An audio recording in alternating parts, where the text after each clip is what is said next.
Présentation de pose d'un implant unitaire en zone prémolaire dans lequel l'importance a été donnée à l'émergence esthétique au niveau des collets gingivaux.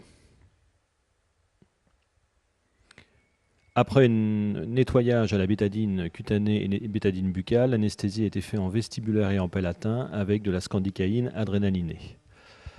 L'intérêt de ce cas réside dans la préparation et dans l'adaptation des tissus gingivaux au niveau des collets entre 23 et 24.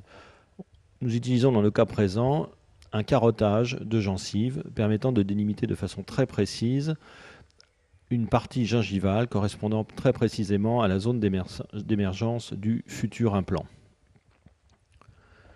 L'incision se fait en postérieur pour limiter les zones de rétraction toujours possibles dans les zones antérieures, pouvant avoir des conséquences inesthétiques. L'incision se fait à la lame 15 de bistouri le long du collet, tout en respectant précautionneusement la carotte de gencive de pleine épaisseur qui a été préparée avec le système précédent.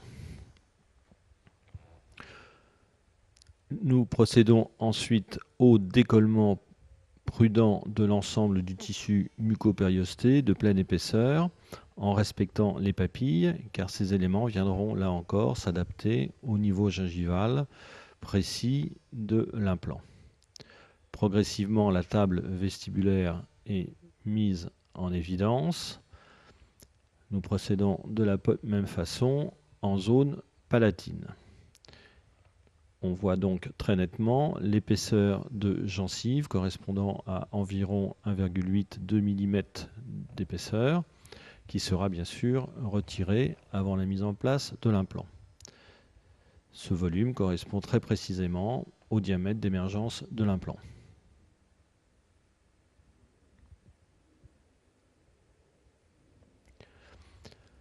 La deuxième phase, après avoir préparé la gencive, consiste à positionner et à forer le tissu osseux en vue de la mise en place de l'implant. Chaque étape est donc préparée avec des forets de diamètre progressif. Tout d'abord un pointeur sur lequel le tissu osseux est systématiquement récupéré, ainsi que le tissu osseux dans les différents forets.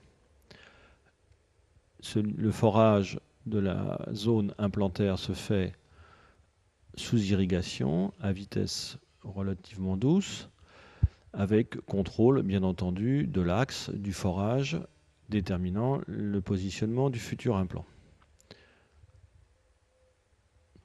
Le tissu osseux récupéré systématiquement est placé dans du sérum physiologique mis à température de 35 degrés.